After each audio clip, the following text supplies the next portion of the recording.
میاں حضور نے یہ سلسلہ شروع کیا تھا سن 1978 سے.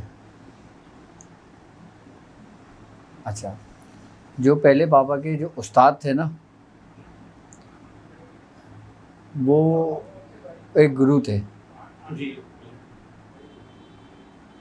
اچھا، ان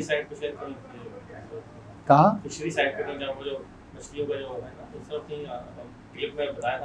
ہاں ہاں ہاں ہاں. تو وہاں سے میاں حضور نے توجہ سیکھی تھی، کیونکہ وہ ابتدائی دور تھا. اس وقت میاں حضور کی عمر تھی تقریباً، میاں حضور فرماتے ہیں کہ 14 سال کی، 13-14 سال کی عمر تھی. اچھا، اس گرو نے صرف وہ صرف میاں حضور کو دھیان دیا تھا. ان کی توجہ، ان کا سب کچھ یہ تھا کہ اپنے آپ کو نا یکسوئی حاصل کرو، ایک مرکز پہ لے کر آؤ، ایک سوچ پر لے کر آؤ. آئی بس سمجھ میں؟ تو ان کا مقصد صرف یہ تھا کہ آپ نے اپنے اندر یکسوئی ایسے پیدا کرنا ہے کہ آپ دنیا سے غافل ہو جائیں.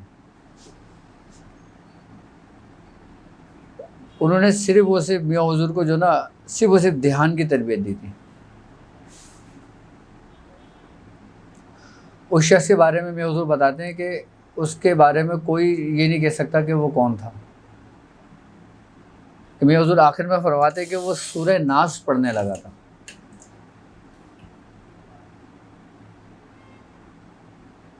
ان کا جو نام تھا وہ بیسیکلی تھا گرو سیتا رام،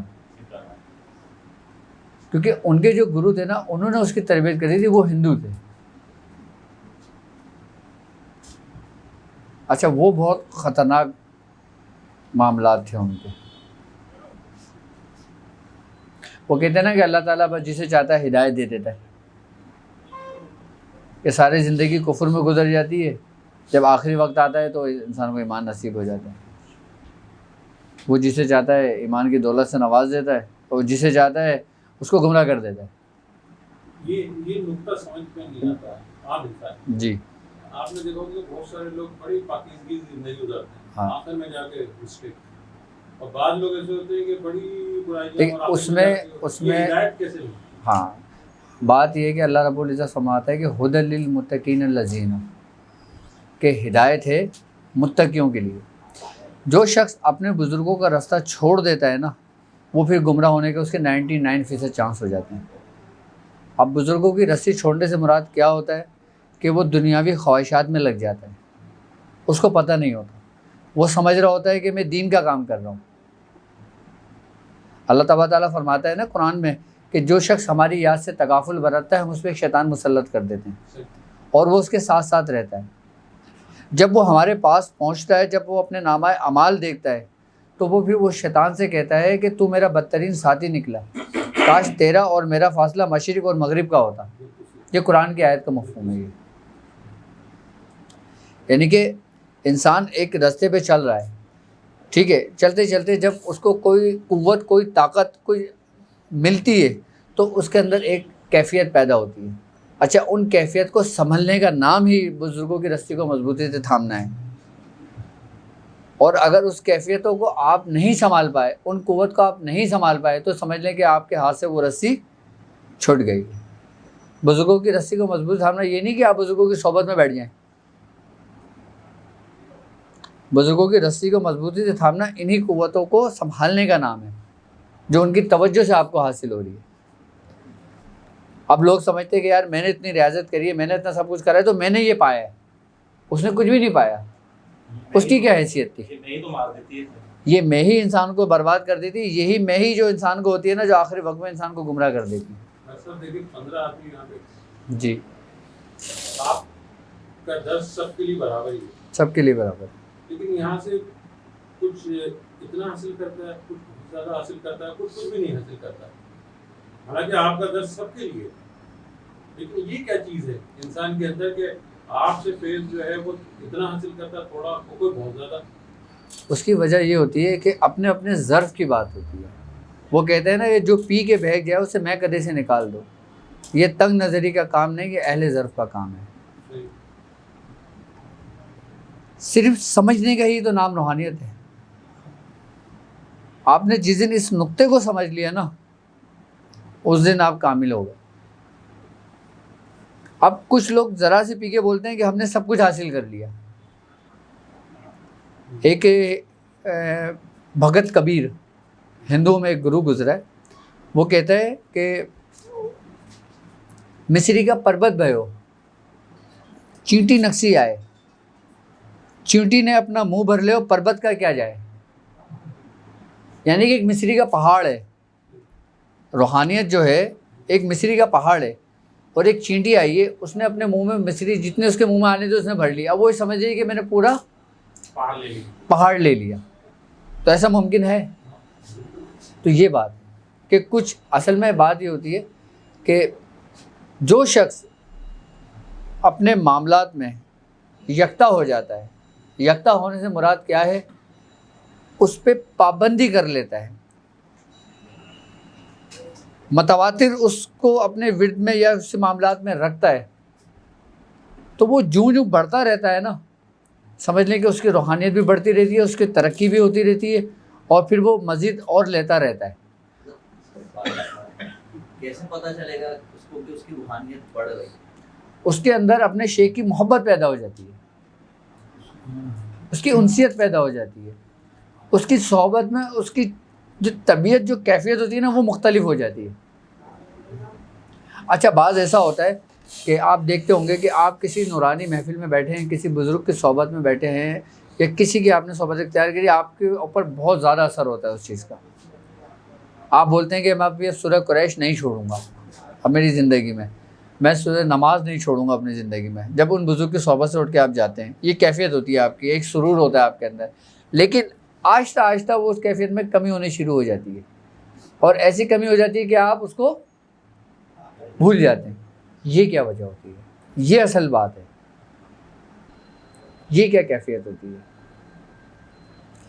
اس کی وجہ یہ ہوتی ہے کہ جب انسان پیدا ہوتا ہے نا, تو اللہ رب العزت ہر انسان کے ساتھ ایک فرشتے کو پیدا کرتا ہے اور ایک شیطان کو پیدا کرتا ہے, جو حدیثوں میں ہمیں ملتی ہے یہ بات. اچھا, جو فرشتہ پیدا ہوتا ہے اس کو ملہم کہتے ہیں, یعنی کہ جو الہام ہمارے دل میں آتا ہے نا, یعنی کہ اللہ رب العزت کا جو پیغام ہوتا ہے نا, وہ فرشتہ قاصد ہے, وہ بیچ میں وہ ہمارے دل تک نیکی کی دعوت دیتا ہے اور ہمیں ہدایت کی طرف راغب کرتا ہے, ہمیں بتاتا ہے کہ یہ اچھائی ہے اور یہ برائی ہے. یہ کس کا کام ہو گیا؟ اس فرشتے کا جو ہمارے قلب پہ مامور ہے. انسان کے دل میں برائی پیدا کرنا, اس کے سینے کے اندر وسوسہ پیدا کرنا, جس سے پناہ مانگی گئی ہے. جب ہم بزرگوں کی صحبت میں ہوتے ہیں نا, تو وہ شیطان جو نا ہمارے دل کو چھوڑ دیتا ہے, یعنی کہ پیچھے ہٹ جاتا ہے. خناس کا اگر بیسیکلی معنی دیکھے جائے نا تو سکڑنے کے ہیں. خناس عربی کا لفظ ہے, اس کے معنی کیا ہے؟ پیچھے ہٹنے کے, سکڑنے کے.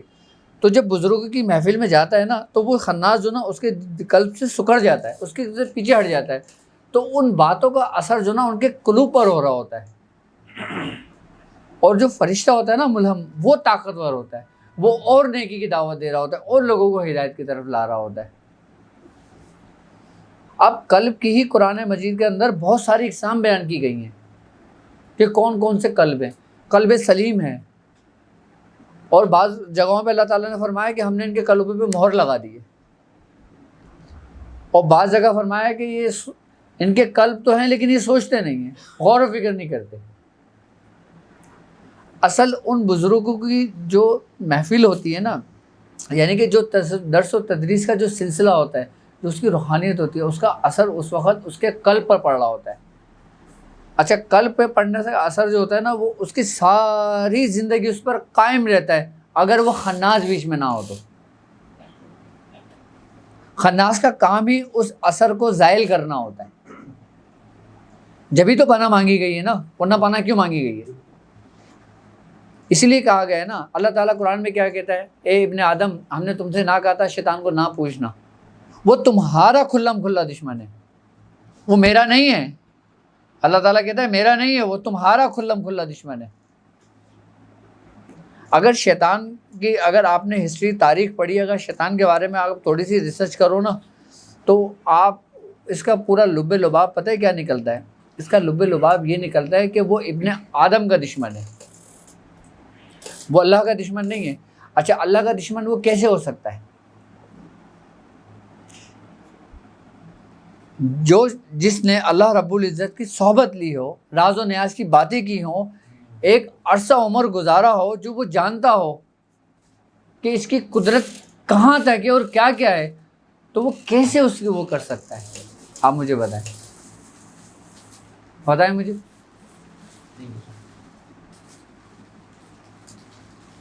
تو وہ دشمن کس کا ہے؟ آدم۔ اور آدم کا بھی دشمن کیوں ہے؟ ابن آدم کا دشمن کیوں ہے؟ وہ اس لیے ہے کہ جب اللہ رب العزت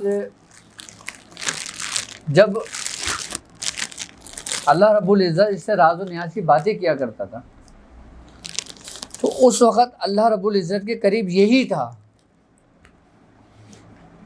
اور کوئی دوسرا نہیں تھا۔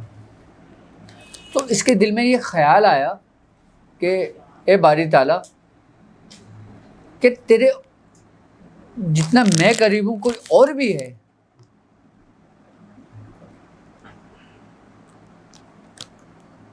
کہ کیا تیرا محبوب کوئی اور بھی ہے؟ تو اللہ رب العزت نے فرمایا تو میرے محبوب کو دیکھنا چاہتا ہے؟ اس نے فرمایا ہاں میں دیکھنا چاہتا ہوں آپ کے محبوب کو۔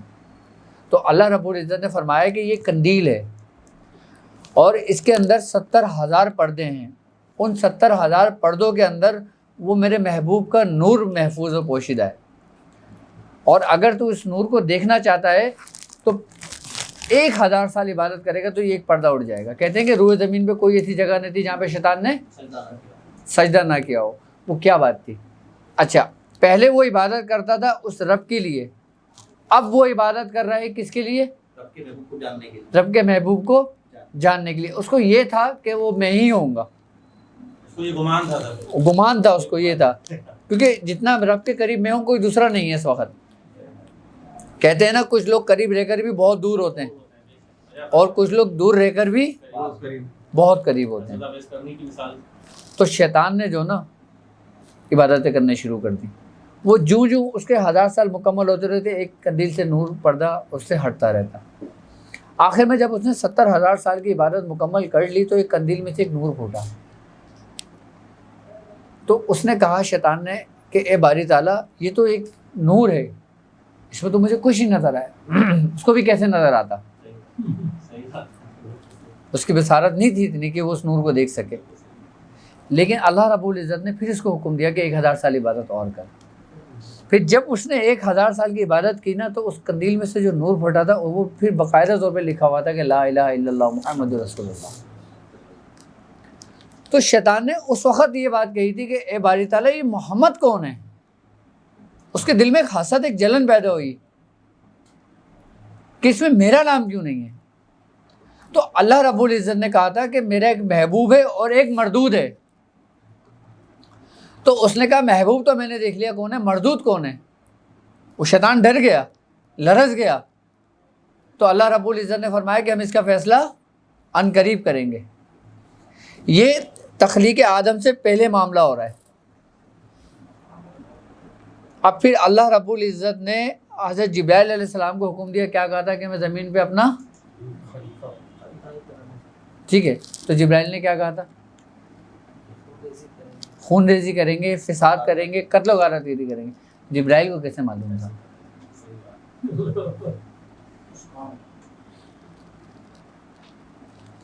کیوں؟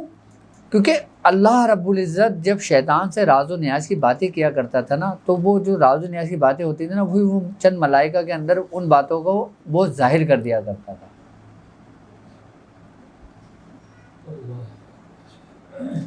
کیونکہ ہم سے پہلے دوسری مخلوقات تھی نا، جب وہ زمین پہ تھی تو وہ کیا تھا؟ فسادی تو کرتے تھے، لڑتے تھے، جھگڑتے تھے، مارتے تھے، قتل و غارت گیری کرتے تھے۔ پھر اللہ رب العزت نے حکم دیا تھا کہ وَإِذْ قُلْنَا لِلْمَلَائِكَةِ اسْجُدُوا آدَمَ فَسَجَدُوا إِلَّا إِبْلِيسَ، کہ ہم نے کہا کس کو؟ ملائکہ کو سجدہ کرو۔ کس کو؟ حکم کس کو ہوا؟ تو شیطان ملائکہ میں سے تھا کیا؟ لیکن وہ ملائکہ کی صفت میں کھڑا ہوا تھا. اب 4 مردوں کی صفت میں ایک عورت کھڑی ہو جائے، مخاطب کس سے ہے بندہ؟ مردوں سے. اس عورت سے تو نہیں ہے نا. ابا واستکبرا، اس نے بڑا تکبر کیا. اب وہ تکبر کیا تھا؟ وہ تکبر تھا جو اس نے ازل میں کیا تھا کہ میرا نام کیوں نہیں ہے. یہ تکبر تو ایک الگ ہے کہ میں آگ سے بنا اور یہ مٹی سے بنا ہے. اچھا، آگ اور مٹی کا معاملہ اتنا کوئی بڑا معاملہ نہیں تھا، کیونکہ اگر آگ اور مٹی کا معاملہ ہوتا تو یہ چاروں عناصر انسان کے اندر موجود ہیں. لیکن ابا واستکبر کا جو معاملہ تھا نا، یہ وہی معاملہ تھا جو ازل سے ہوا تھا. وَكَانَ مِنَ الْكَافِرِينَ، ہم نے اسے کافروں میں سے کر دیا.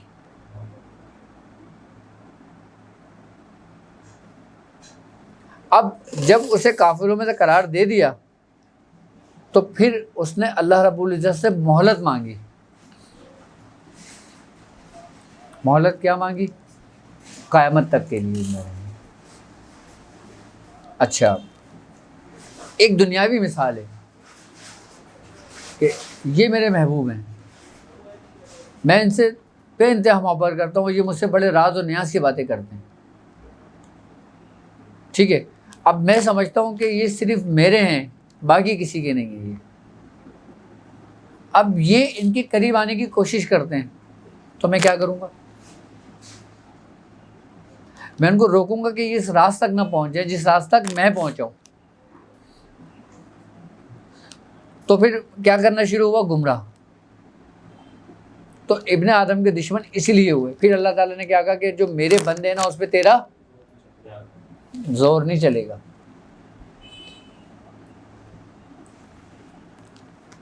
تو یہ جو معاملہ تھا نا، یہ عاشق اور معشوق والا معاملہ تھا.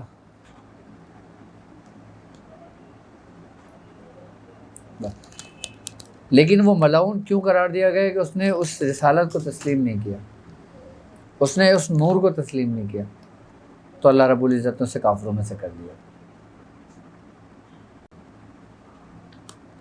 تو جب اللہ تبارک تعالیٰ نے آدم کی تخلیق کری تھی، جب اس فرشتے کو معمور کیا تھا نا، یہ بھی حدیثوں میں بات ہے کہ اس قلب میں جب فرشتے کو معمور کیا تھا جس کا نام ملہم ہے، پھر شیطان نے اس وقت اللہ تعالیٰ سے یہ بات کہی تھی کہ باری تعالیٰ کہ اس کے ساتھ میری بھی اولاد کا پیدا ہونا چاہیے. تو پھر اللہ رب العزت نے حکم دیا تھا کہ اس حکم سے وہ شیطان پیدا ہوا تھا، کیونکہ وہ بھی ہاں اللہ تعالیٰ قرآن میں کہتا ہے انسانوں کو متعلق کہتا ہے تم سوچ بھی نہیں سکتے اگر ہم نہ چاہیں. بے شک ہمارے دل میں جو خیالات آتے ہیں یا جو بھی آتے ہیں وہ اللہ کی مرضی سے ہی آتے ہیں، بے شک اچھے ہوں یا برے ہوں، جو بھی ہو اجازت ہوتی ہے. تو مخلوق کے دل میں جب سوچ پیدا ہوتی ہے، اگر آپ نے شیطان ابلیس کی مثال دی، اس کے اندر ایک سوچ پیدا ہوتی ہے. تو سوچ کیسے پیدا ہوتی ہے؟ اس کی سوچ اس لیے پیدا ہوئی تھی کہ وہ نفسوں میں سے تھا، اس میں نفس تھا. کلو نفس ذائقۃ الموت، کہ ہر نفس نے موت کا ذائقہ چکھنا ہے. فرشتوں میں یہ صفت نہیں ہے. لیکن فرشتوں کے متعلق تو یہ کہا گیا کہ جب اللہ تعالیٰ تمام کائنات کو ختم کر دے گا، اسرافیل علیہ السلام سور پھونکیں گے، تمام مخلوق جو ہے ان کو موت ہو جائے گی. پھر آخر میں اسرافیل کو کہا جائے گا آپ تم بھی مر جاؤ. تو حکم ہے نا. اس وقت اللہ تعالیٰ کہے گا کوئی ہے میرے، بے شک ہاں. تمام لوگوں کو جو ہے وہ جو ہے موت یا جو بھی اس کو کہیں نہ روحانیت میں جو بھی کہیں، تو تمام لوگوں کو ان کو ختم کر دیا. اچھا ایسا کیوں ہوگا؟ یہ سمجھ میں نہیں. کیونکہ جب کائنات کی تخلیق تھی نا، تو کائنات کی تخلیق جب ہوئی تھی نا، تو حدیثوں میں یہ بات ملتی ہے کہ ایک زوردار دھماکہ ہوا تھا، ایک آواز تھی وہ کہ جس سے کائنات کی تخلیق ہوئی تھی. آوازوں کو آپ کیا سمجھتے ہو؟ سر کو آپ کیا سمجھتے ہو؟ سروں کو. ردھم کو آپ کیا سمجھتے ہو؟ یہ اگر اس کے بارے میں گفتگو کی جائے نا تو یہ وہ راز تھا کہ جو اللہ رب العزت اور اس شیطان کے درمیان تھا. کس کی؟ کہا. تو یہ وہ راز تھا جو شیطان اور اللہ کے درمیان تھا. آئی بات سمجھ میں؟ جب سرکار دو عالم صلی اللہ علیہ وآلہ وسلم نے بانسری کی آواز سنی تو آپ نے اپنے کانوں میں انگلیاں ڈال لی تھی. وہ جو آواز تھی نا وہ خالی آواز نہیں تھی، وہ ایک پیغام تھا. جب کچھ بھی نہیں تھا تو ایک ہو کا عالم تھا. آپ کبھی اندھیرے کے اندر، سناٹے کے اندر یا کسی ایسی جگہ چلے جائیں کہ جہاں پہ کسی قسم کا کوئی شور و غل نہ ہو، آپ اپنے آپ کو بالکل ریلیکس ہو کے بیٹھ جائیں اور ریلیکس ہو کے بیٹھے، آنکھ بند کر لیں اور تمام چیزوں سے غافل ہو جائیں، آپ کو آوازیں سنائی دینی شروع ہو جائیں گی. کون سی آوازیں؟ جو بکھری ہوئی کائنات میں آوازیں ہیں. آپ ان آوازوں کو سمیٹنا شروع کر دیں، یعنی کہ اس کائنات کی تخلیق بھی آواز ہے اور اس کائنات کا اختتام بھی. سر کیا ہے؟ ایک آواز ہی ہے نا، ایک باجا ہی ہے نا.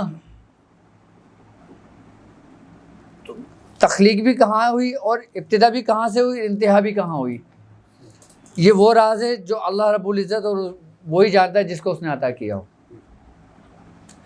ان سروں کی میں آپ سے اگر بات کروں نا تو اگر آپ اس کی میں آپ کو ایک مشق کراتا ہوں، ٹھیک ہے، جس کو کہتے ہیں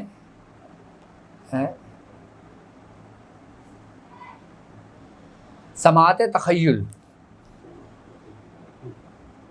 یعنی کہ جو ہمارے اندر کی جو آوازیں ہیں. آپ کہتے ہیں نا کہ اب خیال سب کچھ کس کی طرف سے آتا ہے؟ اللہ رب العزت کی طرف سے آتا ہے. الہام کس کی طرف سے ہوتا ہے؟ اللہ رب العزت کی طرف سے ہوتا ہے. وسوسہ کس کی طرف سے ہوتا ہے؟ وہ شیطان کی طرف سے، وہ اللہ کی طرف سے. اللہ نے تو ازل سے اس کو دے دیا نا امر، اور اللہ جس کو ازل سے امر دیتا ہے وہ اختتام تک رہتا ہے، وہ ختم نہیں ہوتا. لیکن اب کام کس کا ہے؟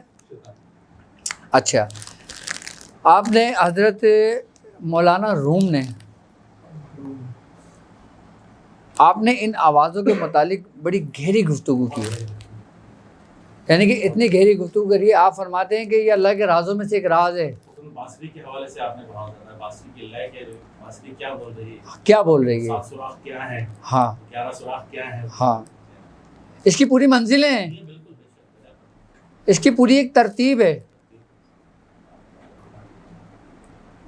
روحانیت میں اگر دیکھا جائے تو ایک مقام سالک پر ایسا آتا ہے کہ اس کو ان کا باقاعدہ بالکل ذرا سا علم دیا جاتا ہے تاکہ وہ اس منزل سے دوسری منزل میں داخل ہو. لوگوں کو نہیں پتہ ہوگی یہ بات. میں بانسری کی بات نہیں کر رہا ہوں، میں بات کر رہا ہوں ان آوازوں کی، ان لہروں کی.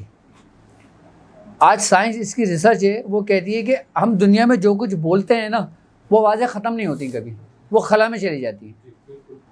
بالکل کہا ہے کہ ایک دن ایسی ٹیکنالوجی آئے گی کہ وہ وائس ہم جو ہے وہ ریکارڈ کر چکے ہیں، حضرت عیسیٰ علیہ السلام کی آواز کو ریکارڈ کر چکے ہیں.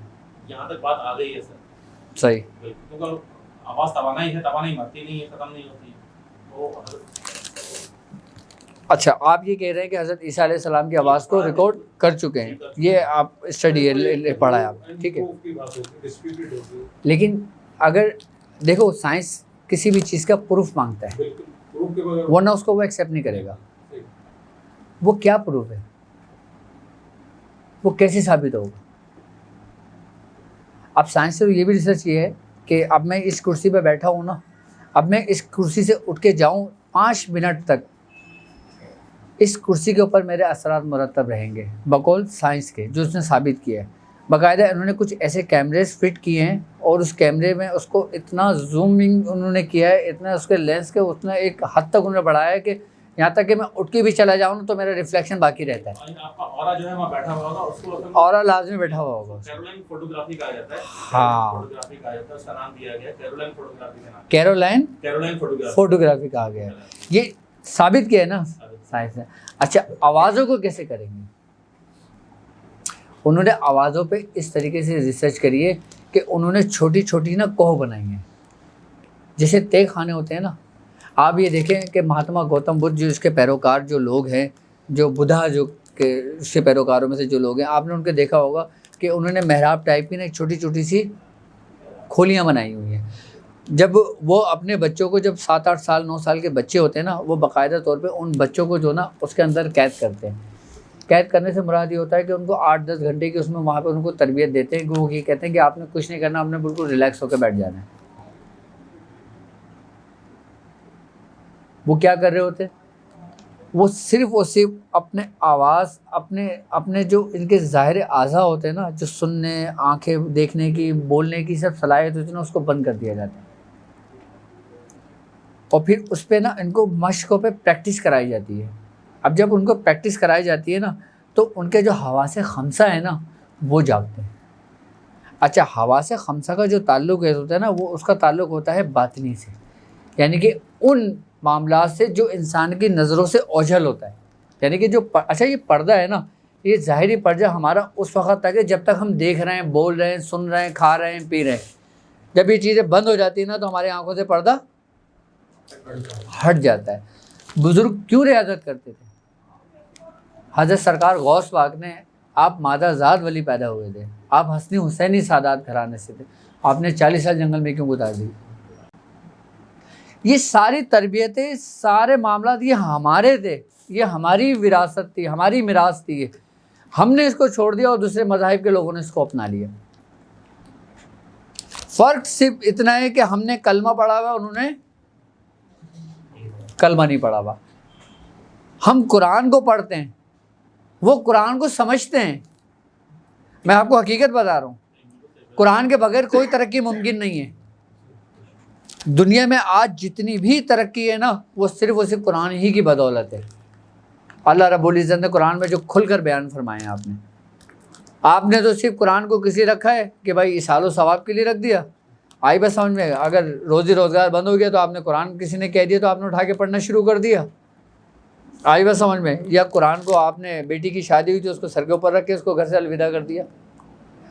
ہمارے یہاں مسلمانوں میں اب اس حد تک ہم لوگ آ گئے، لیکن قرآن ان کاموں کے لیے نہیں تھا.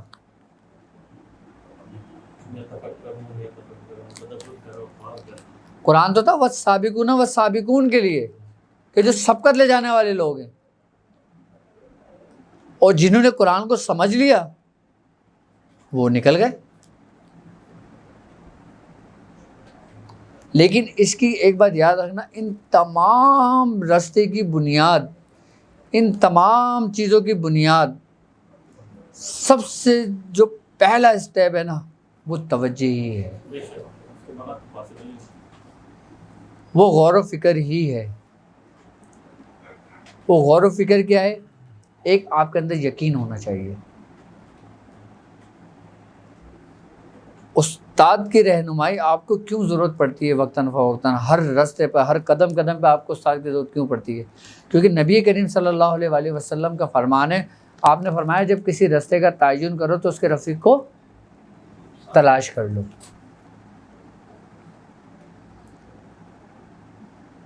کیونکہ وہ تمہیں بتائے گا کہ کس راستے میں تمہیں کیا کیا مشکلات، کیا کیا درپیش آتی ہیں. اب لوگ بولتے ہیں نہیں جی ڈائریکٹ اللہ سے مانگو. یہ پیغمبروں کے لیے ہوتا ہے کیا ڈائریکٹ سے مین. لیکن نبی پاک صلی اللہ علیہ وسلم جب غار ہیرا کے اندر ٹائم گزارا تو انہوں نے کسی سے تربیت حاصل نہیں کی، خود بیٹھتے تھے. ایک ایک فرشتے آئے ان کے پاس. یہ پیغمبروں کے لیے، عام انسانوں کے لیے ضروری کسی سے سیکھنا پڑے گا. بے شک عام انسانوں کے لیے یہی ضروری ہے. اگر اس کے بغیر انسان راستے پہ چلتا ہے تو وہ گمراہ ہو جاتا ہے. استاد اور شیخ کا کام ہی یہی ہے کہ وہ اس کو اس گمراہی سے نکالتا ہے. آپ ایک کیمسٹری کی کتاب بغیر ٹیچر کے نہیں پڑھ سکتے، آپ فزکس کی کتاب ایک بغیر ٹیچر کے نہیں پڑھ سکتے، آپ میتھ کا ایک کویشچن کسی بغیر ٹیچر کے سالو نہیں کر سکتے. تو آپ قرآن کو بغیر استاد کے کیسے سمجھ لو گے؟ آپ کیمسٹری کی کتاب پڑھ تو لو گے، فزکس آپ پڑھ تو لو گے، لیکن سمجھ نہیں سکو گے آپ. قرآن ہمیں باقاعدہ طور پہ پڑھنے کا نہیں سمجھنے کا حکم دے رہا ہے. اللہ تعالیٰ حدیث ہے نا کہ تم میں بہترین شخص کون ہے؟ جس نے قرآن جسے سیکھا اور سکھایا. سیکھنا اور پڑھنا فرق ہے.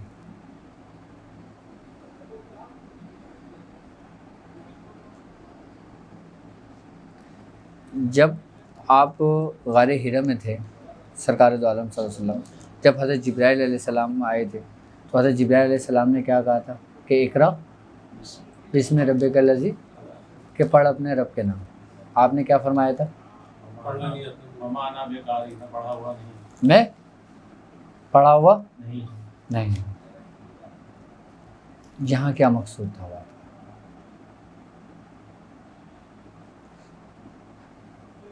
کیونکہ وہاں پڑھانا نہیں تھا، کیونکہ آپ تو یہی کچھ لے کر ہی پیدا ہوئے تھے.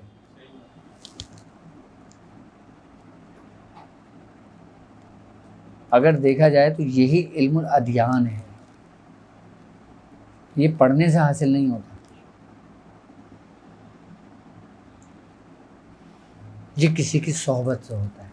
ابتدا میں آپ نے ارشاد فرمایا کہ میاں 14 سال کی عمر سے کسی کی نظروں کے اندر جی تذکرہ کرو اور آپ یہ بات کہیں سے نہیں نکلتی. جی. تو اب میاں حضور کی میں بات بتاؤں آپ کو. میاں حضور نے، اگر میں ان کی ریاضت کی بات کرتا ہوں نا، تو سن 78 یا 79 میں حضرت خواجہ منظور حسین شاہ صاحب میاں حضور کو ملے تھے. اس وقت میاں حضور سمجھ لیں کہ میاں حضور فرماتے ہیں کہ اس رستے پہ جو نا میاں حضور کو ایک کمانڈ حاصل تھا. 74 75 76 کے اندر میاں حضور فرماتے ہیں کہ عاملوں کی دنیا میں جو نا ہم بادشاہ تھے. یعنی کہ ہم جس رستے میں، جس گھر، جس ایریے، جس شہر میں جاتے تھے نا، اس عامل کا عمل سلب کر لیا کرتے تھے.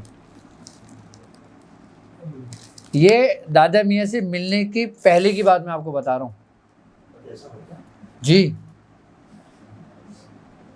آپ توجہ کو کیا سمجھتے ہو؟ بالکل نہیں سمجھتے.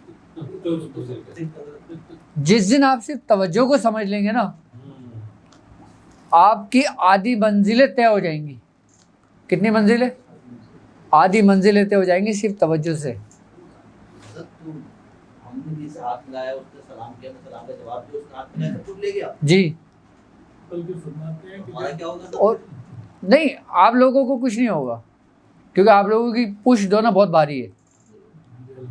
حضرت وہ ہاں. میاں حضور کا وہ نازلی سلسلے والا جو واقعہ ہے نا، جو چراغ، وہ ذرا دوہرا دیجیے گا. وہ آج بڑا شدت سے دل کر رہا تھا کہ میں آپ سے یاد کروں کہ مجھے آپ کو چاندلی سلسلے میں جو آپ کو ہوا سلسلہ چراغ دیا گیا تھا، ہاں. وہ ذرا دوہرائیے. یہ بات ہے سن 2008 کی بات ہے یا 9 کی بات ہے. تو میاں اچھا کہتے ہیں کہ حزب البحر کی جو نا سب سے زیادہ جو اجازت ہے نا وہ ہمارے خاندوادے کی ہے اس وقت دور حاضر کے اندر. جب اچھا حزب البحر کا بھی نا سب سے پہلا چلہ ہمارے پورے سلاسل میں، ہمارے اس وقت موجودہ خاندان کے اندر سب سے پہلا چلہ میں نے کیا تھا. اور میں نے حزب البحر کا چلہ کیا تھا سن 2002 یا 3 میں. اس وقت ہمیں نہیں پتا تھا کہ یہ حزب البحر ہے. ایک حزب البحر کا اور ایک حفظ ہیکل کا اس وقت. اچھا یہ علماء کرام کی جو میاں حضور کے پاس جو آمد ہوئی ہے نا، یہ ہوئی ہے سن 2007 میں. جی نہیں، اس سے پہلے میاں حضور نہیں بیٹھتے تھے. اس سے پہلے یہ معمول یہ تھا میاں حضور کا کہ میاں حضور ہوتے تھے، ہم 2-3 لوگ ہوتے تھے، ہم لوگ دوائیں بنا رہے ہوتے تھے، میاں حضور مریضوں کو دیکھتے تھے اور آگے باہر آ کے بیٹھ جاتے تھے ٹیبل پر. یہ ہمارا معمول چل رہا تھا. تو میاں حضور نے ایک دن فرمایا، ہم لوگ بیٹھے تھے، میاں حضور نے کہا تھا کہ اب میں سوچ رہا ہوں کہ کسی ایک دن نا مخصوص کروں لوگوں کے لیے، تاکہ میں لوگوں کو ٹائم دوں. یہ بھی حکم ہوا تھا میاں حضور کو. تو میاں حضور نے کہا کہ میں اب لوگوں کو ٹائم دوں. میاں حضور کو میاں حضور کو تو سن 2002 میں حکم ہوا تھا. جب دادا میاں کا وصال ہوا تھا نا، اس کے بعد میاں حضور کو حکم ہوا تھا. تو میاں حضور اپنے وقتاً فوقتاً آرام سے آہستہ آہستہ لوگوں کی تربیت کرتے تھے. سن 2000 اچھا ہوا یہ علامہ یوسف صاحب، وہ ہمارے رشتہ دار بھی ہیں اور اس وقت علماء اہل سنت میں ایک بڑا نام بھی ہے اور ان کی ایک بڑی محنت اور ایک ریاضت بھی ہے. ہزاروں کی تعداد میں ان کے شاگرد ہیں اس وقت، علامہ یوسف صاحب اور علامہ مفتی ابو بکر صاحب. تو علامہ یوسف صاحب جو نا ایک دن میرے پاس آئے تھے، گھر پہ آئے ہوئے تھے، ہم لوگ ایسے بیٹھے ہوئے باتیں کر رہے تھے. تو اس وقت میں نے حزب البحر کا عمل کیا تھا. تو یہ مفتی ابو بکر صاحب کے ساتھ حج پہ چلے گئے تھے یا عمرے پہ چلے گئے تھے، یہ مجھے یاد نہیں ہے. تو وہاں پہ ان کو کچھ بزرگ ملے تھے جو شاذلیہ خاندان کے تھے. تو مفتی ابو بکر صاحب کو اور علامہ یوسف صاحب کو ان بزرگ سے باقاعدہ خلافت و اجازت ہوئی تھی. اچھا، ان بزرگ کا نام تھا ابو الخیر محمد شاذلی، اور 2 بزرگوں کا نام اور تھے، وہ میرے ذہن سے نکل گئے. عرب کے بزرگ تھے، ایک مصر کے تھے اور باقی مجھے یاد نہیں ہے، لیکن یہ بات ان کو خلافت و اجازت ہوئی. اچھا، جب ان کو وہاں سے خلافت ہوئی تھی نا شاذلیہ خاندان کی، پھر وہ میاں حضور کی بارگاہ میں آئے تھے مٹھائی لے کے اور وہ خوشخبری سنانے کے لیے. تو پھر میاں حضور کو انہوں نے بتایا کہ ہمیں دعا حزب البحر کی اجازت ہوئی ہے. تو میاں حضور نے فرمایا کہ تم دعا حزب البحر کے بارے میں کیا جانتے ہو؟ فرمایا جانتے تو نہیں ہے، بس اجازت ہوئی ہے. جب میاں حضور نے اس کی تفسیر بیان کری تھی نا دعا حزب البحر کی، کہ وہ دن ہے اور آج کا دن ہے، انہوں نے میاں حضور کی رسی کو مضبوطی سے تھام لیا. میاں حضور نے حزب البحر سے پورا اس وقت سلوک بیان کر دیا تھا. آپ اس ٹائم کر چکے تھے؟ میں اس ٹائم کر چکا تھا یہ. اچھا، پھر اس کے بعد سن 2007 تھا یا 8 تھا، پھر مجھے خلافت و اجازت ہوئی تھی. اچھا، جس محفل میں مجھے خلافت و اجازت ہوئی تھی اس محفل میں میرے علاوہ کسی کو بھی نہیں ہوئی تھی. اس وقت ہوا یہ تھا کہ محفل چل رہی تھی سالانہ ہماری دادا میاں کی. تو میاں حضور نے فرمایا کہ واجد کا ہے، بلاؤ اس کو. اچھا، اس وقت ہم لوگوں کو کھانا وانا کھلا رہے تھے. اب جب مائک میں اعلان ہوا تو ہم دوڑتے چلے، ہم بنے کا پتہ نہیں کیا ہو گیا. اب جب میاں حضور کے پاس پہنچے تو میاں حضور نے کہا کھڑے ہو جاؤ یہاں پہ. میں کھڑا ہو گیا. اب پوری محفل کھڑی ہو گئی. اب میاں حضور نے مائک منگوایا. میاں حضور نے فرمایا کہ باقاعدہ مجھے حکم ہوا ہے کہ میں اپنے تمام سلاسل کی خلافت و اجازت میں واجد کو دیتا ہوں. میاں حضور نے اس وقت تمام خانوادوں کی مجھے خلافت و اجازت دی تھی سن 2007 میں. اس کے بعد میاں حضور نے اپنے گلے کے تمام ہار میرے گلے میں ڈال دیے تھے اور میاں حضور نے اپنے سر کا تاج اٹھا کے میرے سر پہ رکھ دیا تھا اور اپنے لیے دوسرا تاج منگایا تھا. جب میاں حضور نے اپنے سر کا تاج میرے سر پہ رکھا تھا نا، اس وقت میں میاں کے قدموں میں گر گیا تھا. اور میں میاں سے پتہ ہے کیا کہہ رہا تھا؟ میں نے کہا میاں میں اس قابل نہیں ہوں، میں یہ ذمہ داری نہیں سنبھال سکتا، میں یہ بوجھ نہیں سنبھال سکتا، میں اس قابل نہیں ہوں. میرے الفاظ یہی تھے اور میں زاروں قطار رو رہا تھا. پوری محفل یہ اس بات کی شاہد ہے، وہ کہہ رہی تھی کہ آپ زاروں قطار روتے ہو. میاں پورے طاقت سے آپ کو اٹھا رہے تھے. میاں حضور بھی رونے لگے، پوری محفل رونے لگی. پھر میاں حضور نے مجھے اپنے پاس بٹھا لیا. اب ہمیں تھوڑی سی وہ گھبراہٹ ہو گئی شروع ہو گئی. ہم نے جلدی ہار اتارنے شروع کرے. آہستہ آہستہ کھسک کے میاں صاحب کے ہم باہر جا کے وہیں لوگوں میں جا کے بیٹھ گئے. تو ایسے مجھے خلافت ہوئی تھی. مجھے خلافت ہونے کے 2 سال کے بعد، 1 سال کے بعد یا 2 سال کے بعد پھر مفتی ابو بکر صاحب کو خلافت ہوئی تھی. اچھا، جب ان کو بھی خلافت ہوئی تھی تو شاید ان اکیلے کو ہوئی تھی ان کو خلافت. پھر اس کے بعد پھر تمام علماء کرام کو خلافت ہونے کا سلسلہ شروع ہوا تھا. ورنہ میاں حضور خلافت نہیں دیتے تھے. میاں حضور اس معاملے میں بہت سخت تھے، خلافت کے معاملے میں، اجازت کے معاملات میں. میاں حضور مرید نہیں کرتے تھے کسی کو. اگر کوئی شخص مرید ہونے آتا تھا میاں حضور کہنے لگے اتنی کیا جلدی ہے تمہیں؟ کہہ رہے نہیں میاں حضور مرید کر لیں. میاں نے کہا ہم کر لیں گے، جاؤ.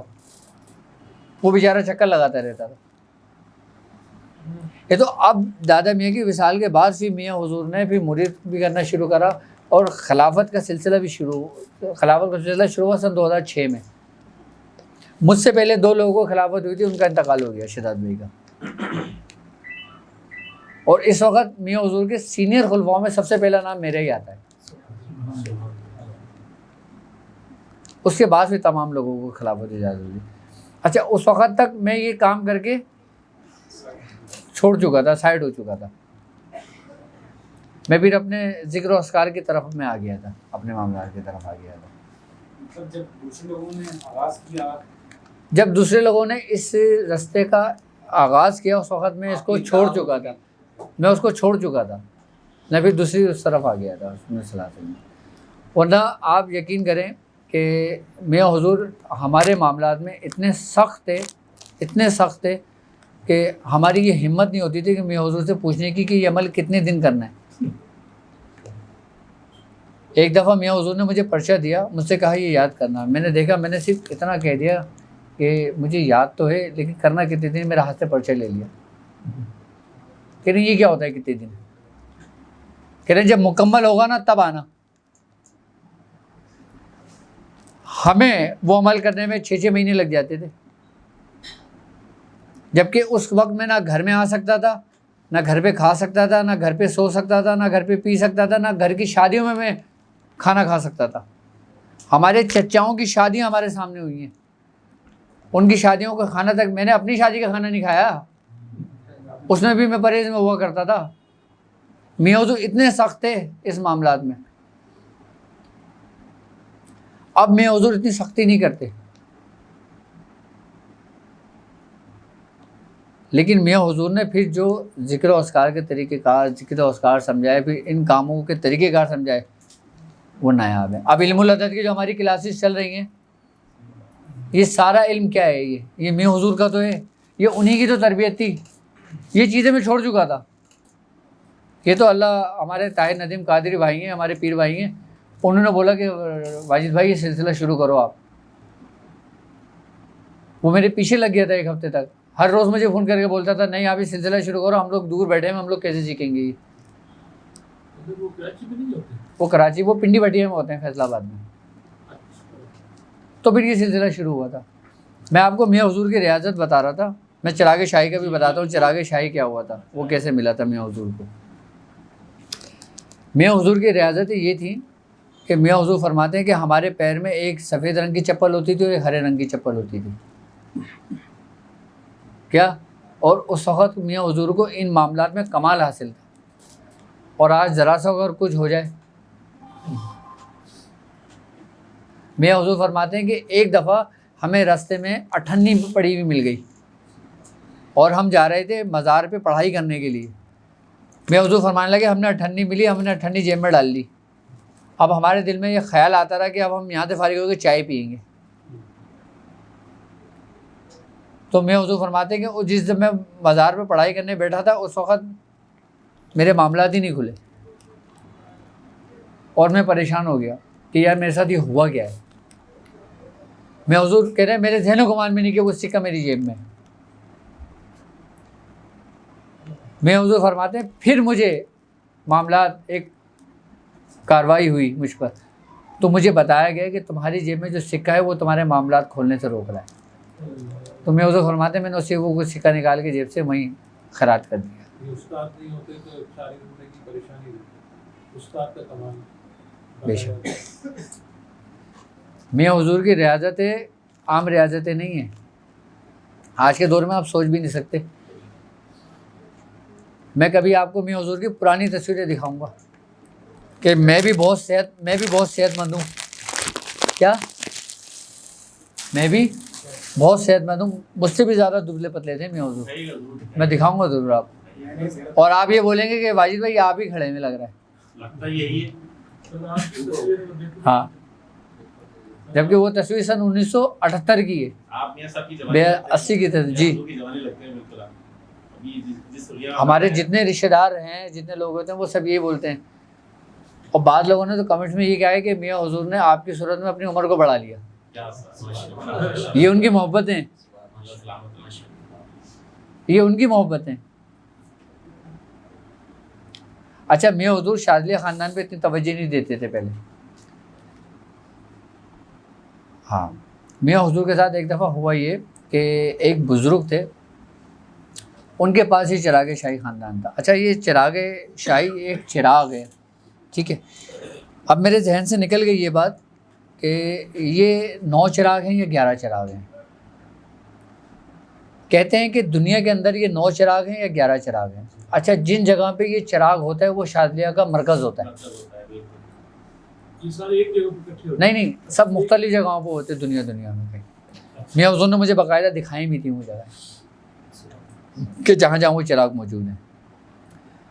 اچھا جن بزرگ کے پاس جو چراغ تھا نا, جب ان کا آخری وقت آیا, جب ان کا وصال ہوا, وہ اب وصال ہونے سے پہلے انہوں نے اپنے بیٹے کو بلایا. ان کا نام تھا, ان کے بیٹے کا عمران نام تھا.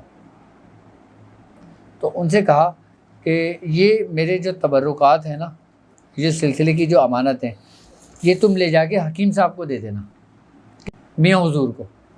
میاں حضور سب سے پہلے حکیم صاحب کے نام سے جانے جاتے تھے, اور یہ میاں حضور کے نام سے جانے جاتے ہیں. یہ علماء کرام کی وہ ہے محبت جو میاں حضور کہتے ہیں, ورنہ میاں حضور پہلے حکیم صاحب کے نام سے جانے جاتے تھے. تو انہوں نے روحانیت کی دنیا میں میاں حضور حکیم صاحب کے نام سے جانے جاتے ہیں. یہ راز کی بات بتا رہا ہوں آپ کو, نہیں چھوڑو.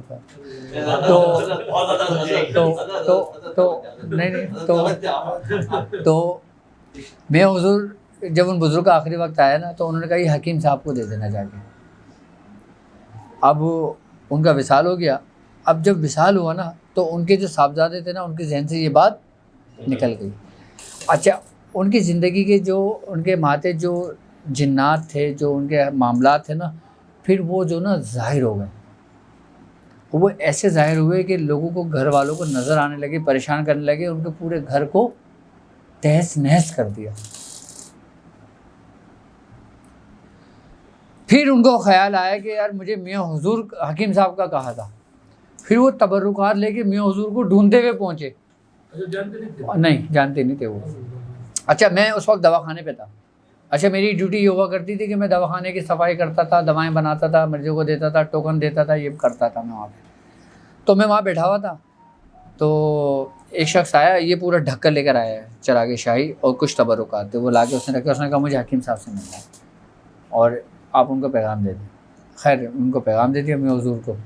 اچھا وہ میاں حضور نے ان کو دیکھا, ان کے معاملات کو میاں حضور, بس ان کی میاں حضور کی توجہ پڑنی تھی, ان کے معاملات بالکل کلیئر ہونے شروع ہو گئے. ان کے جتنے بھی معاملات تھے نا, جتنے بھی وہ چیزیں تھیں نا, وہ ساری کی ساری سب بن کے کھڑی ہو گئی اس وقت. انہوں نے کہا تھا یہ آپ کی امانت ہے اور یہ آپ کو سپرد کیا, اور ایک ڈائری دے کر گئے تھے میاں حضور. اب وہ ڈائری میں کیا تھا, وہ ڈائری میں نے پڑھی ہے, پوری ڈائری پڑھی ہے میں نے. اچھا میں نے ڈائری پوری پڑھنے کے بعد ایک نشست ہماری چل رہی تھی علماء کرام کی وہاں پہ مرکز میں جمعے والے دن. تو میں نے اس ڈائری کا ذکر کر دیا. کس سے؟ مفتی ابوبکر صاحب سے اور علامہ یوسف صاحب سے, کیونکہ یہ میرے کے قریب تھے. اب جب میں نے ان سے ذکر کیا نا, میں نے کہا ذرا میاں حضور سے نا ڈائری کا پوچھنا. اچھا وہ میاں حضور سے ڈائری کا پوچھا. میاں حضور میری شکل دیکھی ہوں کر کے, مجھے انہوں نے غور سے دیکھا, خاموش ہو گئے. تو کہنے لگا ہاں میں بتا دوں گا تمہیں. تو میں نے ان کو بولا مفتی صاحب کو, میں نے کہا پاپا کے پیچھے لگ جاؤ گا. تو خیر پھر پاپا نے شفقت کی, تو پاپا نے ان کو وہ ڈائری دکھائی. ڈائری میں پتہ ہے ان بزرگ کے مشاہدات لکھے ہوئے تھے. ان بزرگ کے مشاہدات کیا تھے, آج بھی ڈائری میرے پاس ہے وہ. ہاں نہیں میں اب وہ ڈھونڈنا پڑے گی کہاں رکھی ہوئے ہے, میرے پاس ہی آئی نا بس سمجھ. اس میں ان کے مشاہدات تھے. میں آپ کو ایک دو مشاہدات بتا دیتی ہوں. خیر عام لوگوں میں یہ بات کرنے کی نہیں ہے, میں مخصوص بتاؤں گا ڈھکے چھپے الفاظوں میں. اس میں مشاہدات ان کے یہ لکھے ہوئے تھے, جو جو کاروائیاں ان پہ ہوتی تھی نا روحانیت کی, ان منزلوں میں جو وہ سلوک کی منزلیں ان بزرگوں نے طے کری تھیں, ان کے ساتھ ساتھ جو جو مشاہدات ہوتے وہ تحریر کر لیا کرتے تھے.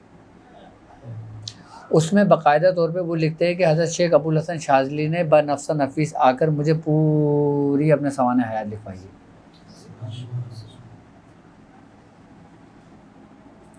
اور جب آپ مجھے سوانح حیات لکھوا رہے تھے تو اسی وقت حضرت خواجہ خواجگان خواجہ معین الدین چشتی کی آمد ہو گئی.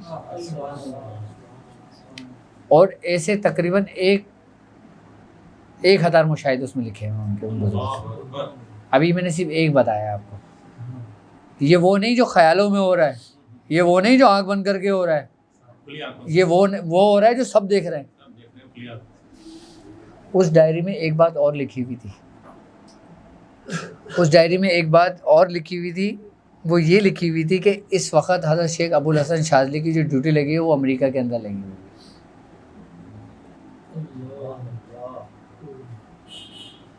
اولیاء وصال کے بعد بھی اپنی ڈیوٹی انجام دے رہے ہیں. وصال یہ کیا ہوتا ہے؟ پردہ فرما. ہاں بس اللہ جسے چاہتا ہے نا اپنے کام کے لیے چن لیتا ہے. یہ روحانیت کی دنیا جو نا آپ کی سمجھ سے باہر ہے. ہاں روحانیت کی دنیا میں اگر میں آپ کو بتانا شروع کروں نا کہ روحانیت کی دنیا کے کیا کیا معاملات ہیں,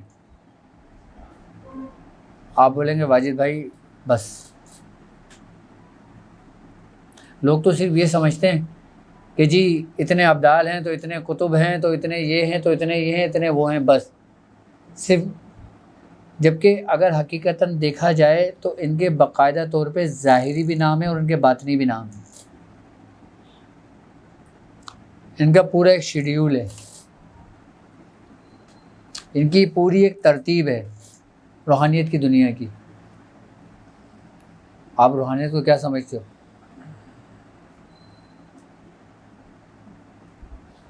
آپ اللہ کی تجلی کو برداشت کر سکتے ہو کیا؟ کوئی قلب انسانی کر سکتا ہے کیا؟ کوئی نہیں کر سکتا سر, سوا سرکار دو عالم کے. اور ان تمام ڈیوٹی والوں کا مرکز جو ہے نا, منبع جو ہے, وہ دربار رسالت ہے. اب لوگ دربار رسالت کے بارے میں بات کرتے ہیں کہ جی یہ پڑھ لو دربار رسالت تک رسائی ہو جائے گی, جی یہ پڑھ لو تو دربار رسالت تک رسائی ہو جائے گی, جی یہ پڑھ لو. کیا پڑھنے سے دربار رسالت تک رسائی ممکن ہے؟ اور جو لوگ ساری زندگی نماز و قرآن پڑھ لیں,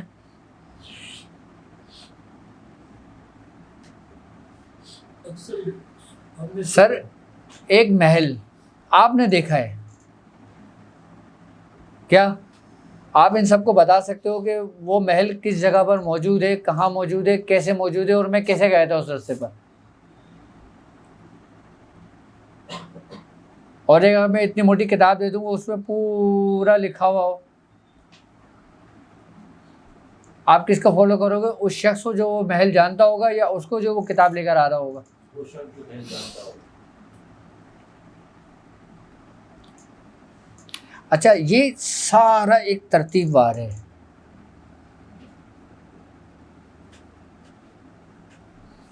دربار رسالت کے بعد دربار رسالت میں جن کی ڈیوٹی لگی ہوئی ہے, جن صحابہ کرام کی, وہ آج بھی موجود ہیں.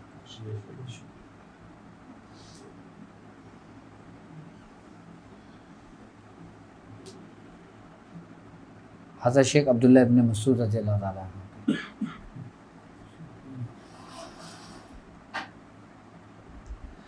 آپ کے بعد پھر حضرت علی رضی اللہ تعالیٰ عنہ کا دربار آتا ہے. جس طریقے سے میں نے ذکر کیا تھا کہ حضرت علی رضی اللہ تعالیٰ عنہ کے بعد سرکار دربار غوثیت آتا ہے. آپ کو یاد ہوگا میں نے اپنی پوری نشستوں کے اندر ایک بات کا ذکر کیا تھا جس میں سرکار دو عالم صلی اللہ علیہ وآلہ وسلم کا فرمایا تھا کہ میرے 4 یار ظاہری ہیں اور 4 یار باطنی ہیں. پھر میں نے کہا تھا کہ 4 شریعت کے پیر ہیں, 4 طریقت کے پیر ہیں, 4 حقیقت کے پیر ہیں, 4 معرفت کے پیر ہیں, 4 وحدانیت کے پیر ہیں. اگر ہم شریعت کے پیر کی بات کرتے ہیں نا 4, تو 4 شریعت کے پیر جو نا وہ چاروں امام ہیں. کون چاروں امام؟ حضرت امام اعظم ابو حنیفہ رضی اللہ تعالیٰ عنہ, حضرت امام شافعی رضی اللہ تعالیٰ عنہ, امام مالک رضی اللہ تعالیٰ عنہ, حضرت امام احمد بن حنبل رضی اللہ تعالیٰ عنہ. یہ کون ہیں؟ 4 شریعت کے پیر ہیں. اچھا طریقت کے پیر وہ ہیں 4 جو حضرت علی رضی اللہ تعالیٰ عنہ کے باطن ہیں. حضرت حسن بصری, آئی بات سمجھ میں, اور کمیل بن زیاد, اور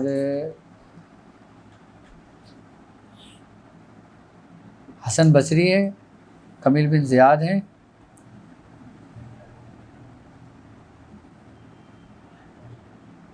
تو میں نام اور بتاتا ہوں ابھی میرے ذہن میں آ جائے گا. اور حقیقت کے جو 4 پیر ہیں نا وہ چاروں فرشتے ہیں. حضرت جبرائیل علیہ السلام، حضرت میکائیل علیہ السلام، حضرت اسرائیل علیہ السلام، حضرت اسرافیل علیہ السلام. یہ کون ہیں؟ یہ حقیقت کے 4 پیر ہیں. اور معرفت کے جو 4 پیر ہیں وہ چاروں خلفائے راشدین ہیں، یعنی کہ حضرت ابوبکر صدیق رضی اللہ تعالیٰ عنہ، حضرت عمر خطاب رضی اللہ تعالیٰ عنہ، حضرت عثمان بن عفان رضی اللہ تعالیٰ عنہ، حضرت علی ابن طالب. یہ معرفت کے 4 پیر ہیں. اور وحدانیت کے جو 4 پیر ہیں نا، یہ وہ 4 نبی ہیں جو صاحب کتاب تھے، یعنی کہ حضرت موسیٰ علیہ السلام جن پہ توریت نازل ہوئی، حضرت داؤد علیہ السلام جن پہ انجیل نازل ہوئی، جن پہ زبور نازل ہوئی، حضرت عیسیٰ علیہ السلام جن پر انجیل نازل ہوئی، اور سرکار دو عالم صلی اللہ علیہ وآلہ وسلم آپ پہ قرآن مجید نازل ہوا. یہ وحدانیت کے 4 پیر ہیں. ان کی دور حاضر کے اندر روحانیت کی دنیا کے اندر آج بھی تصرفات قائم ہیں، اور انہی کے اس سے ہی یہ معاملات چلتے ہیں.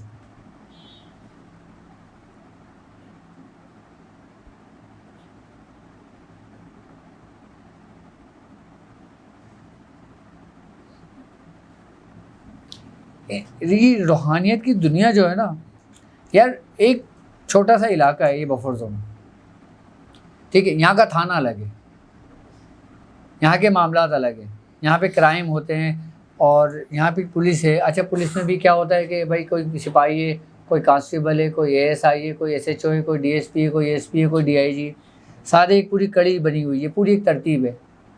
آئی بس سمجھ میں. یہ تو دنیا کا قانون ہے، تو کیا تمہارے رب کا قانون نہیں ہے؟ روحانی ایڈمنسٹریشن ہے. روحانی ایڈمنسٹریشن. اچھا میں آپ کو ایک بڑے مزے کی بات بتاؤں. جب میں نے میٹرک پاس کیا تھا نا، تو ہم جو اسکول کے جو دوست تھے 3-4، ہم لوگوں نے یہ فیصلہ کیا تھا کہ ہم آرمی میں جائیں گے. کیا ہم گئے انٹرویو دینے گئے. اچھا ہوا یہ، ہم جب انٹرویو دینے گئے ہم نے سب کچھ کرا. اب وہ جب تصویریں جمع کرائی نا، اب جب میں نے تصویر جمع کرائی نا، اس وقت میری آنکھیں بند آ گئیں. تو کہہ رہا آپ کی تو آنکھیں بند ہیں. میں نے کہا یار میں تو آنکھیں کھلی ہوئی تصویر لے کر آیا تھا. کہہ رہا دیکھو جب میں نے دیکھی تو واقعی آنکھیں میری بند تھیں. اور اس دن آخری تاریخ تھی وہ جمع کرانے کی. تصویر کھنچوا بھی نہیں سکتے. ہاں جو میرے ساتھ لڑکے تھے نا، ان کا اپائنٹمنٹ لیٹر آ گیا، ان کی سلیکشن ہو گئی، ان کا سب کچھ ہو گیا، ہمارا ہوا ہی نہیں. اب جب میں پاپا کے پاس آیا تو مجھے زور سے کے ہنسنے لگے، کہنے کر لی اپنی خواہش پوری.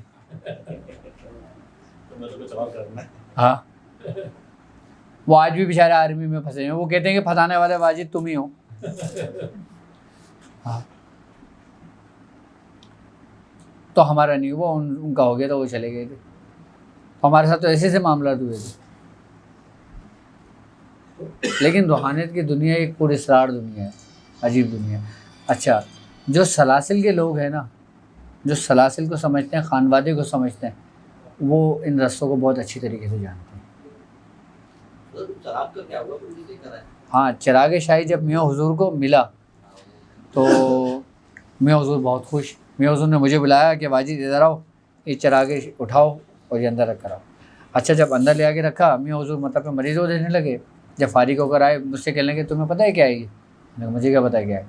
کہہ رہے یہ چراغ ہے شاذلیہ خاندان کا. میں نے کہا اس میں ہے کیا؟ جب میں نے غور سے دیکھا نا تو کہنے لگے کہ چراغ ہے، اس کے اندر نا منہ مبارک آئے تھا کچھ نہیں. کہہ رہے ہیں اس میں ظاہر ہوگا. ہاں وہ ایک چراغ ہے ایسا کہ اچھا چراغ شاہی کے اوپر ڈیوٹی کس کی ہوتی ہے؟ جو شہنشاہ جنات ہوتا ہے، جن کا نام بختانوش ہے. وہ اپنے ہاتھوں میں ان چراغوں کو اٹھائے ہوئے، وہ اس کو اپنے ہاتھوں میں اٹھائے ہوئے. وہ ہمارے گھر میں موجود ہے، وہ حفاظت ہے. اس چراغ کا مطلب تھا کہ میاں حضور کو شاذلیہ خاندان کی سرپرستی ملنی تھی یہاں پر پاکستان کے اندر، اس دور کے اندر، اس وقت میں پاکستان میں، اس دور میں، اس وقت میں. میں اس کو قید نہیں کرنا چاہتا کیونکہ یہ میری اپنی ذاتی رائے ہے، لیکن بات یہ ہے کہ سربراہی ملی ہے. مرکز تو یہی ہوگا نا سر؟ ہاں مرکز یہی ہے، مرکز شاذلیہ خاندان کا یہی ہے. میاں حضور. اور یہ سارے ستارے جتنے بھی علماء کرام جو شاذلیت اپنے نام کے آگے لگاتے ہیں نا، یہ سمجھ لیں کہ اسی چاند اسی کے حصے ہیں. یہ ستارے انہی کی روشنیاں ہیں. یہ جتنے بھی ستارے چمک رہے ہیں نا دنیا میں اس وقت علماء کرام کی اس سے، یہ ساری روشنی مرکز کی ہے، میاں حضور کے فیض کی. اس کے بعد میاں حضور کی کیفیات تھی اس میں کچھ چینج آنے، کچھ تبدیلیاں آئی ہیں. چراغ شاہی ملنے کے بعد میاں حضور میں سب سے پہلی تبدیلی تو یہ آئی کہ میاں حضور شفیق تو تھے ہی، اور اتنے ہو گئے کہ ان شخص کو بولا کہ حزب البحر 120 بار پڑھنی ہے. انہوں نے کہا میاں 120 نہیں پڑھ سکتا، 40 پڑھ لوں. میں نے کہا 40 پڑھ لو. میاں 40 نہیں پڑھ سکتا، 20 پڑھ لوں. اچھا 20 پڑھ لو. ورنہ ہمیں یہ نہیں تھا. میری حزب البحر 1.25 لاکھ ہو گئی ہوگی.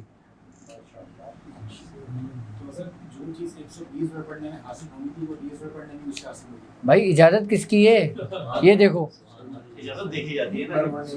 ہاں آپ ایک دفعہ پڑھ لو میاں کے کہنے سے. بھائی حضرت بابا فرید مسعود گنج شکر رحمۃ اللہ علیہ جب آپ قطب الدین بختیار کاکی سے ملے تھے، آپ نے فرمایا بابا صاحب کیا کرتے ہو؟ آپ نے فرمایا حضور 14,000 بار سورہ اخلاص پڑھتا ہوں. آپ نے فرمایا اچھا ماشاء اللہ، اچھا آج ایک تسبیح پڑھنا. کیا ایک تسبیح پڑھنا؟ حضرت بابا فرید مسعود گنج شکر رحمۃ اللہ علیہ فرماتے ہیں کہ وہ ایک تسبیح پوری رات مجھ سے نہیں پڑھی گئی. کیا ایک تسبیح نہیں پڑھی گئی؟ اور کہاں 14,000 پڑھتے تھے آپ کے قدموں میں آگے گر گئے تھے. آپ نے ایسے تو نہیں فرمایا تھا کہ ہاتھ مار کے کہ قریب 90 برس ہمیں برباد کیے جب بیعت ہوئے اور حقیقت 90 برس کی ریاضت اور ایک. اور آپ کی اپنے شیخ سے ملنے سے پہلے یہ کیفیت تھی کہ آپ جس درخت کے نیچے بیٹھ کے سورہ اخلاص پڑھتے تھے نا، اس درخت پہ چڑیاں جو چہچہا رہی ہوتی تھیں، جب آپ میں خلل پیدا ہوتا تھا آپ یوں دیکھتے تھے چڑیاں گر جاتی کہ مر جایا کرتی تھیں. جب آپ پڑھ کے فارغ ہوتے تھے نا، آپ چڑیوں کو اشارہ کرتے تھے، چڑیاں زندہ ہو کے اڑ جایا کرتی تھیں. یہ بھی کیفیت تھی. یہ اس وقت کیفیت تھی کہ جب اپنے شیخ سے نہیں ملے تھے. اور یہاں تو لوگ شیخ سے ملنے کے 1 مہینے کے بعد ہی کامل ہو جاتے ہیں. انہوں نے اپنی پوری زندگی ریاضتوں میں گزار دی. اب میں نے ابھی پچھلی ویڈیو میں نے ایک بات کہی تھی کہ میں نے کہا جب ہم سورہ قریش کی زکوٰۃ ادا کریں گے اس میں آپ نے اپنے آپ کو مخصوص کرنا ہے ایک کمرے کے اندر. اب لوگ کہہ رہے ہیں لو ہم تو جاب کرتے ہیں، ہم کمرے میں کیسے مخصوص کر دیں گے؟ ابھی بھائی جب 2-3 گھنٹے تم پڑھو گے تو کمرے کے اندر ہی بیٹھ کے پڑھو گے نا، آفس میں تھوڑی پڑھو گے. لیکن آپ نے اجازت دے دی تھی. ہاں پھر آپ نے اجازت دے دی. ہاں تو اور کیا کرے بندہ؟ بھائی ہم آسانی کے لیے ہے نا. آپ نے اس میں یہ بھی ارشاد فرمایا تھا کہ رات میں پڑھنا. پھر آپ نے کہا تھا کہ رات مغرب کے بعد ہو جاتی ہے، جس کو سہولت ہے وہ مغرب کے بعد پڑھ لے، عشاء کے بعد رات میں پڑھنا ہے. رات میں پڑھنا ہے. اور کیا آسانی چاہیے؟ اب میں آپ کے بدلے کی تو نہیں پڑھ رہا ذرا کہ حضرت اب آپ پڑھ کے پھر مجھے دے دیے گا.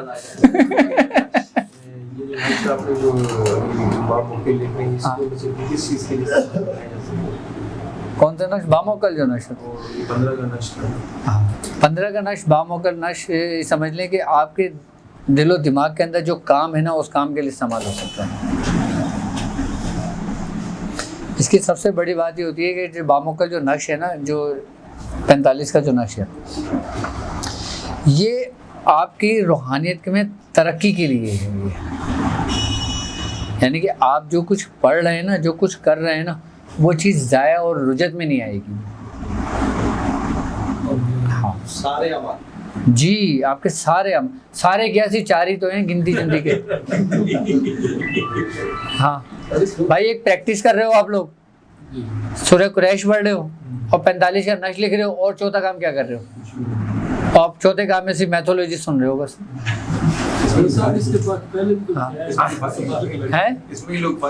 ہاں سورہ قریش 313 مرتبہ. اچھا مجھ سے اس نے ایک سوال کیا تھا، اس سے کہہ رہا حضرت یہ بتائیں کہ سورہ قریش 313 مرتبہ. اچھا یہ طاہر ندیم قادری کا ہی سوال تھا، ہم ایسی بات کر رہے تھے تو کہنے لگے حضور آپ نے 313 کی زکوٰۃ ادا کروا رہے ہیں کیا؟ میں نے کہا نہیں زکوٰۃ تو نہیں. کہہ رہے لوگ سمجھتے ہیں کہ یہ زکوٰۃ ہے. تو پھر یہ 313 ہی کی تعداد کیوں ہے؟ اچھا، یہ 313 کی تعداد میں نے اس لیے رکھی کیونکہ یہ میرا اپنا پریکٹیکل میں رہا ہے. اس کی وجہ یہ تھی کہ جب میں 3125 مرتبہ روزانہ سورہ قریش پڑھتا تھا، 3125 میں نے 6000 بھی پڑھی ہے، اللہ 6000 مرتبہ روزی پڑھی ہے میں نے اس کو. آپ کو کتنا ٹائم لگا؟ مجھے تقریباً 7-8 گھنٹے لگتے تھے. ایک یہ تو 13 مرتبہ پڑھنے 45 منٹ لگتے ہیں ہمیں. جی، معمول روانی آ جاتی ہے نا پھر آپ کے اس میں. آپ حفظ البحر آپ ابھی پڑھ لو 15 منٹ میں، جب آپ کو حفظ ہو جائے گی، زبانی ہو جائے گی، آپ 10 منٹ پہ آ جاؤ گے، پھر آپ 9 منٹ پہ آ جاؤ گے، پھر آپ 8 منٹ پہ آ جاؤ گے، پھر آپ 5 منٹ پہ آ جاؤ گے. زبانی جب آ جاتی ہے تو میں نے یہ کہا، میں نے کہا میں ایک دفعہ 3125 کا اس کا عمل کر رہا تھا. جب میرا عمل مکمل ہوا تھا نا، تو جب میں میاں حضور کی بارگاہ میں گیا تھا تو میاں حضور نے مجھ سے فرمایا تھا کہ 313 مرتبہ پڑھو اور انتظار کرو کہ آگے کیا حکم ملتا ہے. کیا تو جو انتظار کا جو میرا وقت تھا نا، ٹائم ڈیوریشن جو تھا وہ 40 دن لگے تھے پورے انتظار کرنے میں. تو اس 40 دن میں نے صرف 313 مرتبہ پڑھی تھی. جو آپ نے ہمیں دے دیا ہے. وہ نچوڑ میں نے اپنی زندگی کا آپ کو دے دیا سبحان اللہ. جزاک کہ آپ نے 313 مرتبہ پڑھنا ہے آگے حکم کے انتظار کے لیے. سبحان اللہ. جزاک اللہ. آگے جیسی حکم ملتا ہے، جیسی کوئی بات سامنے آتی ہے تو میں انشاءاللہ وہ پھر آپ کو زکوٰۃ ادا کرنے کا حکم دوں گا. میں اپنی مرضی سے کوئی کام نہیں کر رہا. ہاں، ابھی دن کی وفایت نہیں ہے. اور ترک جلالی کے ساتھ آپ نے ارشاد فرمایا. میں نے تو یہاں تک دے دیا ہے کہ اچھا کچھ لوگ ترک جلالی و جمالی دونوں کر رہے ہیں، کریں، اچھی بات ہے، جسم کو عادت پڑے گی. کوئی جمالی نہیں کر رہا، کوئی بات نہیں. ارے کوئی جلالی نہیں کر رہا کوئی. اب لوگ مجھ سے پوچھ رہے ہیں حضرت ہم بتائیں کہ پرہیز میں سگریٹ پی سکتے ہیں یا نہیں پی سکتے. میں نے کہا بھائی پی لو لیکن پڑھتے وقت مت پینا. ہاں، کہیں بعد میں بولو حضرت آپ ہی نے تو زیادہ دی تھی. پوچھنے میں تو ایسا ہاں. پوچھ رہے ہوتے ہیں ہاں. کہ ہمارے پاس جو ہے نا 20 دن ٹائم ہوتا ہے، ہم 20 دن پڑھ لیتے ہیں، 20 دن چھوڑ دیتے ہیں، 20 دن نہیں پڑھنے کے بعد نہیں، اس میں گیپ نہیں آنا چاہیے.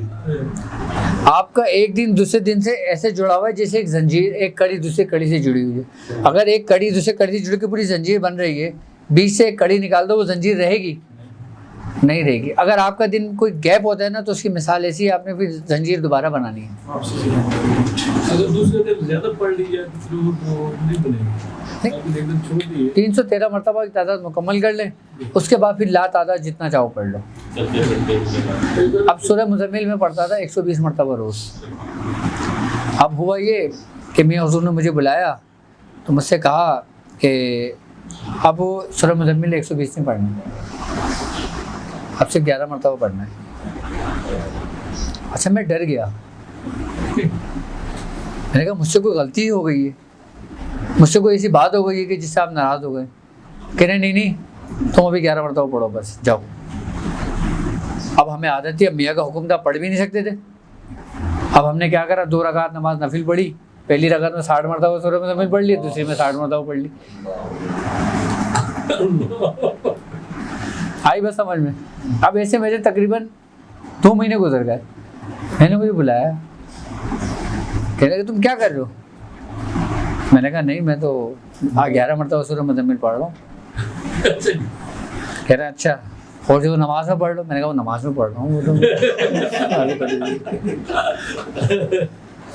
تو مجھ سے کہنے لگے اب 360 بار پڑھنا.